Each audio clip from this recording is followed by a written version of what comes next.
মহাসচিব সাহেবের আগমন, সেকুল হাদি সাহেবের আগমন, আল্লামা মাহফুজুল হক সাহেবের আগমন, মাদ্রাসাতুস সুফার পক্ষ থেকে ঈশ্বরগঞ্জের পক্ষ থেকে লক্ষ্মীগঞ্জের পক্ষ থেকে মুহতারাম হাজরিন, তো that when Allah's help and victory comes.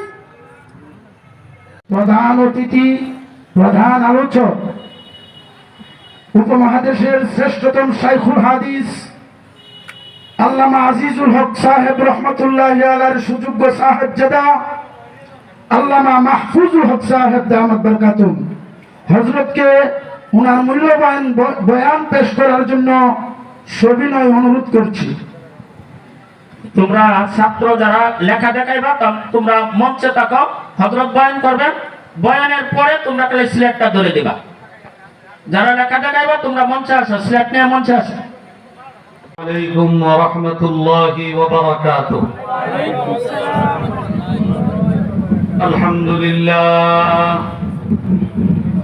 আলহামদুলিল্লাহ নাহমাদুহু ওয়া নাস্তাঈনুহু ওয়া নাস্তাগফিরুহু ওয়া নু'মিনু বিহি ওয়া নাতাওয়াক্কালু আলাইহি ওয়া নাউযু বিল্লাহি মিন শুরুরি আনফুসিনা ومن سيئات أعمالنا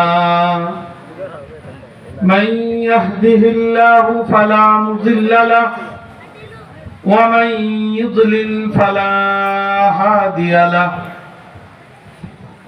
ونشهد أن لا إله إلا الله وحده لا شريك له ونشهد أن سيدنا ومولانا محمدا عبده ورسوله أرسله بالحق بشيرا ونذيرا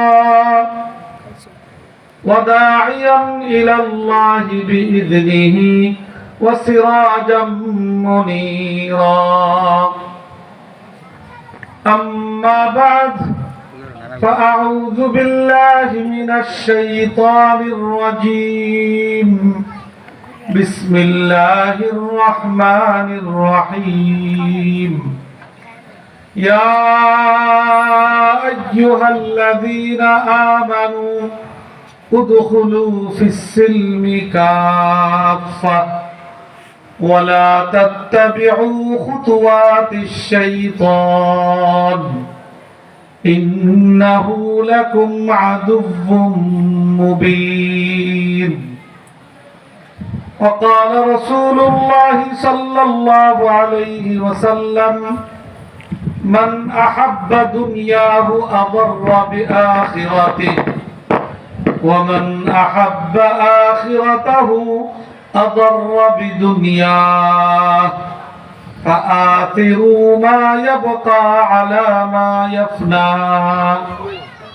أو كما قال عليه الصلاة والسلام سبحانك لا علم لنا إلا ما علمتنا إنك أنت العليم الحكيم আমরা সকলেই বরকত হাসিলের উদ্দেশ্যে অত্যন্ত আজমত এবং মুহাব্বতের সাথে একবার রাসূল করিম সাল্লাল্লাহু আলাইহি ওয়াসাল্লামের প্রতি সকলেই দুরূদ ইব্রাহিমি আমরা পাঠ করি। আল্লাহুম্মা সাল্লি আলা মুহাম্মাদিন ওয়া আলা আলি মুহাম্মাদ কামা সাল্লাইতা আলা ইব্রাহিমা وعلى آل إبراهيم إنك حميد مجيد اللهم بارك على محمد وعلى آل محمد كما باركت على إبراهيم وعلى آل إبراهيم إنك حميد مجيد আলহামদুলিল্লাহ মাদ্রাসাতুস সুফা লক্ষ্মীগঞ্জ বাজার এর উদ্যোগে শিশু শিক্ষা প্রদর্শনী উপলক্ষে আজিমুশান ওয়াজ মাহফিলের সম্মানিত সভাপতি, উপস্থিত উলামায়ে কেরাম, উপস্থিত এলাকার মুরব্বিয়ানে কেরাম, দিনদার ভাইয়েরা, পর্দার আড়ালের আমার অত্যন্ত সম্মানিতা মা ও বোনেরা এবং আমার প্রাণ প্রিয় ছাত্র ভাইয়েরা, আমাদের প্রথম কর্তব্য মহান রব্বুল আলামিনের দরবারে শুকরগুজারি আদায় করা, যিনি আমাদেরকে এই সুন্দর নুরানি মুবারক মাহফিলে সমবেত হয়ে ওলামায়ে কেরামের সান্নিধ্যে বসে কোরআন সুন্নাহর আলোচনা শুনবার, নিজেদের জীবন চলার পাথেও গ্রহণ করবার আমাদেরকে সুযোগ করে দিয়েছেন, আমাদেরকে তৌফিক দান করেছেন। আমরা দিল থেকে সেই আল্লাহর শুকরিয়া আদায় স্বরূপ সকলেই বলি আলহামদুলিল্লাহ। আলহামদুলিল্লাহ। মাদ্রাসাতুস সুফা তার কার্যক্রম শুরু হয়েছে খুব বেশি দিন হয়নি। আমরা এইমাত্র মাদ্রাসার প্রতিষ্ঠাতা পরিচালকের মুখ থেকে শুনলাম 21 মাস হয়েছে মাদ্রাসা তার কার্যক্রম শুরু করেছে। আলহামদুলিল্লাহ। যতটুকু প্রদর্শনী আপনারা দেখতে পাইলেন, আমিও কিছুটা অনুভব করলাম যে মাদ্রাসার সূচনা লগ্ন থেকেই অত্যন্ত সুন্দর মান সম্পন্ন একটা শিক্ষার পরিবেশ এই প্রতিষ্ঠানের মধ্যে বজায় রাখার জন্য এখানের শিক্ষক মণ্ডলী, এখানের দায়িত্বশীল বৃন্দ, তারা প্রথম দিন থেকেই সচেষ্ট। আল্লাহ পাক তাদের এই চেষ্টা মেহনতকে আল্লাহ তাআলা কবুল ফরমান। তাদের এই চেষ্টা মেহনতের মধ্যে আল্লাহ তাআলা বরকত দান করেন এবং এই প্রতিষ্ঠানে এই অল্প দিনেই বিভিন্নমুখী শিক্ষা কার্যক্রমের যে বিবরণ প্রতিষ্ঠাতা পরিচালক সাহেব আমাদের সামনে উপস্থাপন করলেন, একটি আদর্শ প্রতিষ্ঠান এমনই হওয়া উচিত।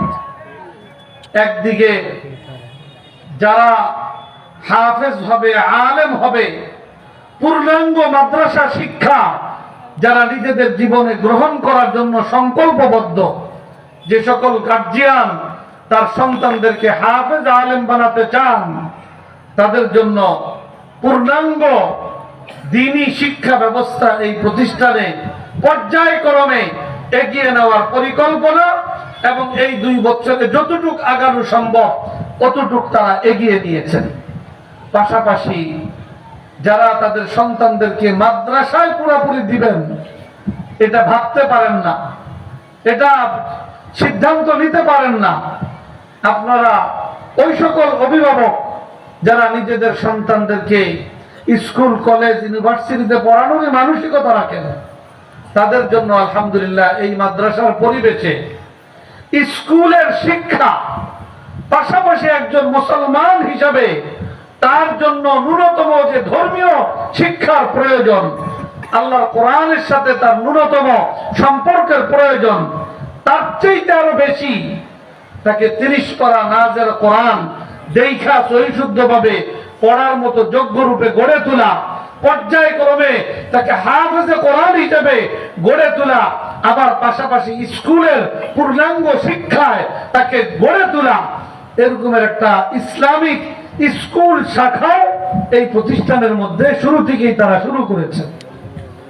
আবার পাশাপাশি এলাকার যারা একেবারে পূর্ণ সময়ের জন্য ইসলামী স্কুলেও আসবে না, স্কুলে পড়ে, তাদের জন্য শুধুমাত্র অল্প সময়ে সকাল, দুপুর, বিকাল 3 বেজে তাদেরকে কোরআন এবং দ্বীন শিক্ষার আয়োজনও এই প্রতিষ্ঠানে আছে।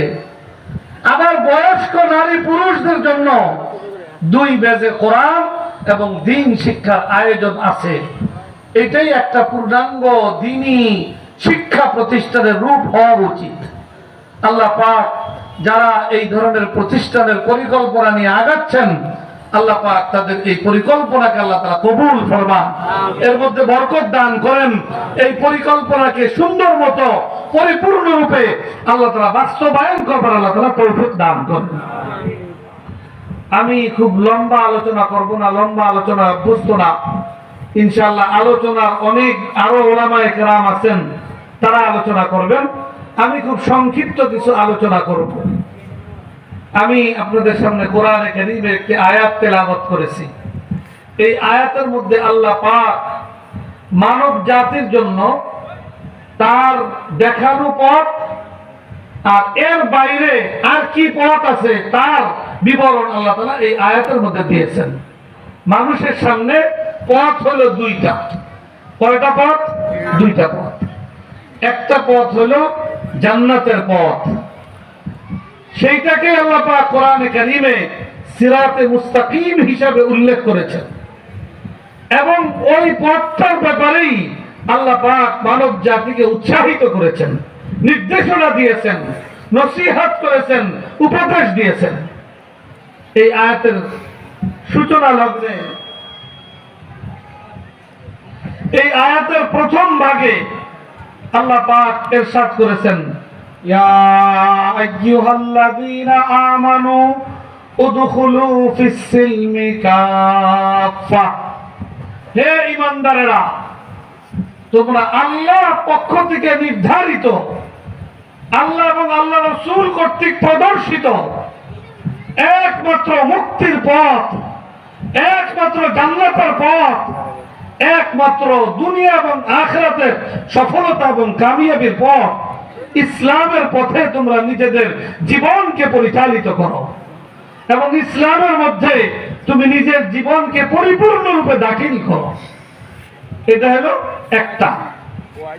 এর বিপরীতে আর যত পথ আছে ওইগুলা সম্পর্কে আল্লাহ পাক আয়াতের শেষাংশে উল্লেখ করতেছেন, ওয়ালা তাত্তাবিউ খুতুওয়াতিশ শাইতান। ইসলামের পথ ছাইরা তুমি যেই পথেই চলবা সেটা হলো শয়তানের পথ। অতএব তোমরা শয়তানের পথ অনুসরণ করো না, কারণ ইন্নাহু লাকুম আদুউম মুবিন। শয়তান হলো মানব জাতির প্রকাশ্য সবচেয়ে বড় দুশমন। আমরা কম বেশি সবাই জানি যে আল্লাহ পাক হযরত আদম আলাইহিস সালামকে নিজ কুদরতি হাতে তৈরি করেছেন। তারপরে তার থেকেই আমাদের আদি মাতা হাওয়া, হযরত হাওয়াকে সৃষ্টি করেছেন। এই দুইজনকে সৃষ্টি করে তাদেরকে আল্লাহ পাক জান্নাতে থাকার আল্লাহ তাআলা সুযোগ দিয়েছেন।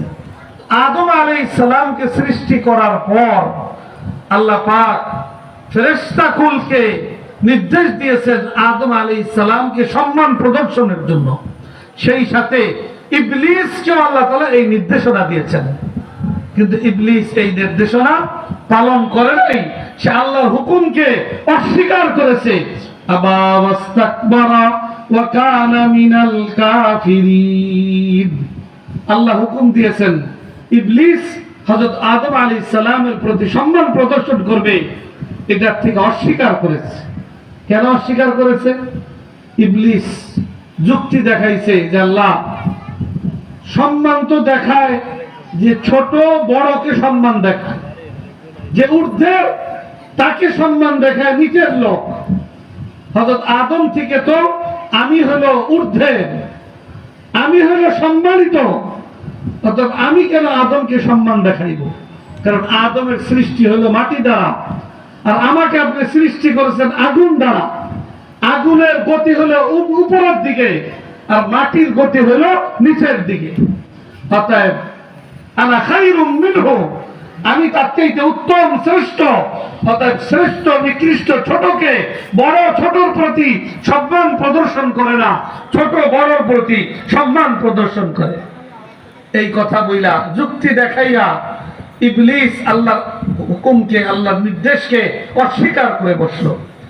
আল্লাহ পাক ইবলিসকে আল্লাহর হুকুম অস্বীকার করার কারণে আল্লাহর দরবার থেকে তাকে বিতাড়িত করে দিলেন এবং তার জন্য চিরস্থায়ী শাস্তি এবং চিরস্থায়ী অধপতনের ব্যবস্থা আল্লাহর পক্ষ থেকে সাব্যস্ত হয়ে গেল।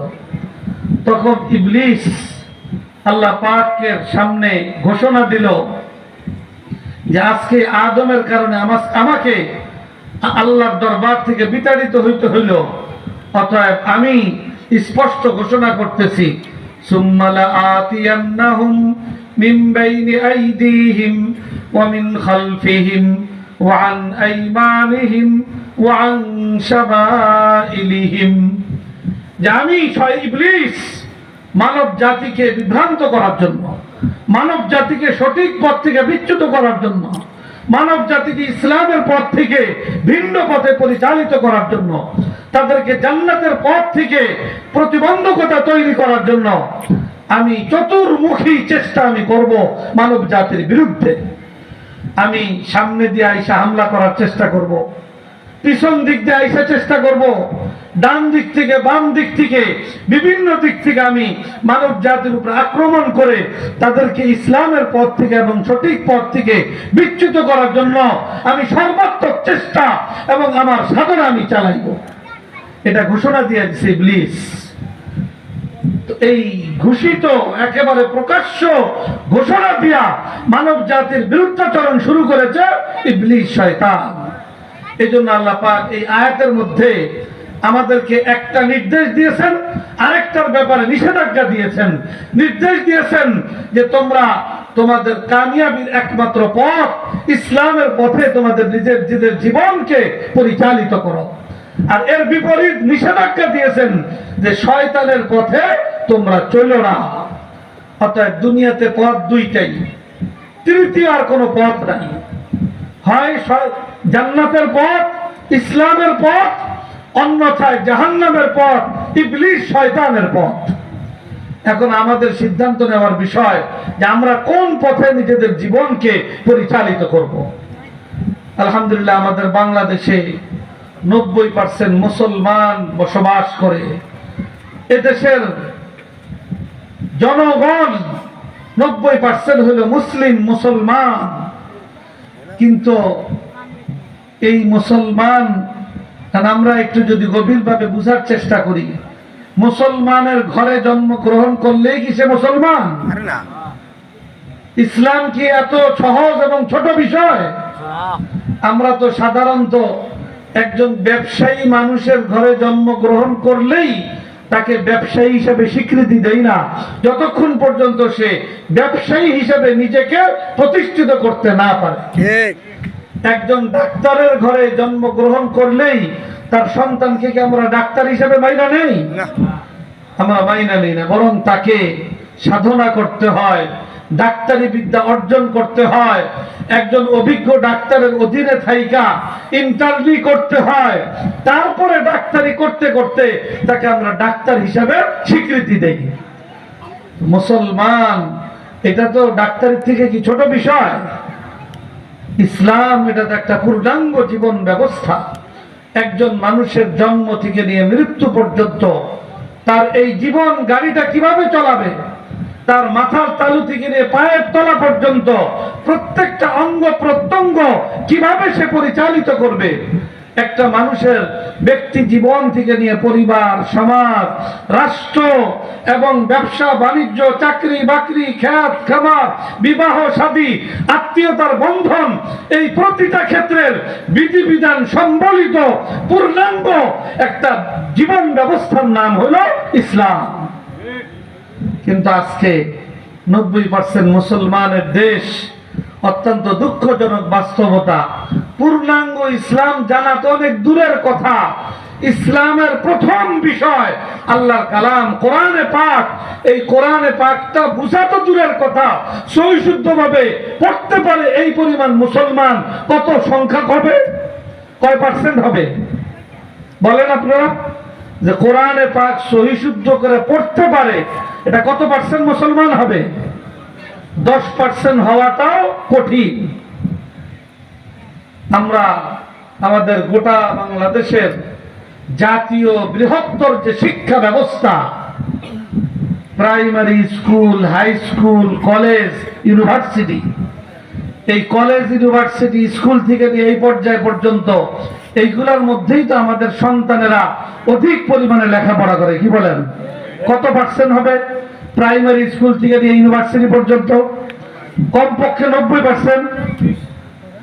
আর এই যে মাদ্রাসা, এখানে 3% সর্বোচ্চ 5-6% হবে মুসলমানদের সন্তানরা এখানে পড়ে। তো প্রাইমারি স্কুলে 5 বছর 6 বছর পড়লে আমাদের একটা সন্তান তো সুন্দর মতো কোরআন শরীফ সহি শুদ্ধভাবে পড়ার মতো যোগ্যতা অর্জন করে বাইরে, ঠিক না? হাই স্কুলে, কলেজ, ইউনিভার্সিটিতে হয় না। দুঃখজনক বাস্তবতা, 90% মুসলমান দেশের জাতীয় শিক্ষা ব্যবস্থা একেবারে প্রাথমিক থেকে নিয়ে সর্বোচ্চ পর্যায় পর্যন্ত 17-18 বছর একটা ব্যাপারে আল্লাহ তাআলা কুদরতি ব্যবস্থাপনা হলো যে ওই প্রাণীগুলা জন্মের সাথে সাথেই তাদের প্রয়োজনীয় বিষয়গুলো আল্লাহ তাআলা কুদরতি ভাবে তাদেরকে শিখায়া দেয়। যেরকম মনে করেন একটা গরুর বাছুর জন্মের পরেই দৌড়াদৌড়ি শুরু করে দেয়, তারা হাঁটা শিখাইতে হয়, বসে থাকে, পড়ে থাকে, মায়ের পেট থেকে বাইর হওয়ার পরেই সে দৌড়াদৌড়ি শুরু করে দেয়। মায়ের দুধ খাওয়া তাকে শিখাইতে হয় না, আফসার সে শিখে ফেলে। পানির মাছ, মাছের যখন ডিম থেকে পোনা ফুটে ওই পারে, কিন্তু মানুষের সন্তান জন্মের পরে না চলতে পারে, না বলতে পারে, না খাইতে পারে, সত্যই তাকে সাল্লাম তিনি আল্লাহ রসুল, আল্লাহ নবী, পয়গম্বর, এই কথা বিশ্বাস করে আমরা মুসলমান হওয়ার জন্য বিশ্বাস করতে হয় না? এই বিশ্বাসের সাথে সাথে আরেকটা কথারও বিশ্বাস করতে হয়, সেটা হলো যে মুহাম্মদ সাল্লাল্লাহু আলাইহি ওয়াসাল্লাম সর্বশেষ রসুল, তারপরে কিয়ামত পর্যন্ত আর কোন নবী রসুল আসার কোন সম্ভাবনা নাই। আছে? এটাও ইমানের অংশ বিশেষ। কিন্তু আমাদের বাংলাদেশে আল্লাহ রসুলের খতমে নবুওয়াত, তিনি শেষ নবী হওয়ার যে আকীদা, বিশ্বাস, এটাকে অস্বীকারকারী একটা জামাতও কিন্তু আছে। জানেন আপনারা? তার নাম কি? কাদিয়ানী সম্প্রদায়। তারা এই 90% মুসলমান দেশে থাইকা আমাদের এই বাংলাদেশের বিভিন্ন অঞ্চলে, আপনাদের এই ময়মনসিংহেরও যেগুলো একেবারে বর্ডার এলাকা আছে, ওই সমস্ত অঞ্চলে তাদের অপতৎপরতা আছে। বাংলাদেশের আরো বিভিন্ন অঞ্চলে এই কাদিয়ানী সম্প্রদায়ের অপতৎপরতা আছে। মুসলমানদেরকে ঈমান হরণ করার জন্য তারা বিভিন্ন রকমের অপচেষ্টা, অপকৌশল তারা অব্যাহতভাবে চালিয়ে যাচ্ছে। আর সাধারণ মুসলমান তাদের ইসলাম সম্পর্কে যথাযথ জ্ঞান না থাকায় তারা অনেকেই এই বিভ্রান্তির শিকার হইয়া তাদের মূল্যবান সম্পদ তারা ঈমান হারা হয়ে যাচ্ছে। এই জন্য ইসলামের শিক্ষা, ইসলামের জ্ঞান, এটা আমাদের সমাজে আরো কিভাবে ব্যাপক বিস্তৃত করা যায়, এই ব্যাপারে আমাদের গোটা মুসলিম সমাজকে আরো এগিয়ে আসতে হবে, আরো অগ্রণী ভূমিকা পালন করতে হবে। সেই সাথে মুসলমানদেরকে, সাধারণ মুসলমানদেরকে তাদের ঈমান সম্পর্কে সচেতন করা, এটাও উলামায়ে কেরামের দায়িত্ব এবং কর্তব্য।